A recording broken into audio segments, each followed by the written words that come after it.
Welcome to Art with Mrs. Cap, where we are going on a journey through the world of art and the many histories and cultures that influence it.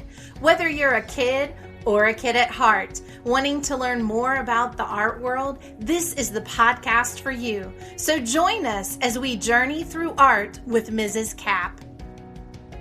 Today we are looking at a really old stele, and that's basically just a really old relief sculpture. It is believed to be about 4,200 years old, and we believe it was made approximately 2200 BCE. Today, it is housed in the Louvre Museum in Paris, France, and it is known as the Victory Stele of Naram Sin. Now, Naram Sin was the great-great-grandson of Sargon, who was the founding king of the Akkadians. The stele commemorates a really important victory of Naram Sin's over the Lullaby people.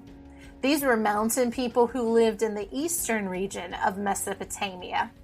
Now, what is so interesting about this piece is that the artist has done something new, because normally to this point in history, victory scenes like this from ancient Mesopotamia are shown in registers. And what is a register? It just means that it's a scene that is divided into horizontal bands. But with this, we see a new kind of composition where Naram Sin is at the top and the rest of the composition is arranged in a diagonal. So on the left, underneath Naram Sin, we see his soldiers climbing the mountain on that diagonal line. And then on the right, we see the vanquished, falling, and defeated and wounded. Something interesting that we see in this depiction is that Naram Sin's army is so disciplined. They don't break ranks. They're marching in line. They are standard bearers, followed by those with weapons. Whereas on the right, you have all kinds of chaos. Naram Sin is depicted so erect and noble looking and clearly associated with the gods compared to the mortals that surround him. One of the things that I noticed immediately is how everyone's gaze, or nearly everyone's gaze, is directed at Naram Sin himself. So his soldiers look at him, the vanquished turn towards him. He is clearly the focal point of this composition. There's also a lot of symbolic language used in this composition as opposed to a naturalistic representation of an army climbing a mountain. But this is a symbolic image that tells a story through symbols of this event.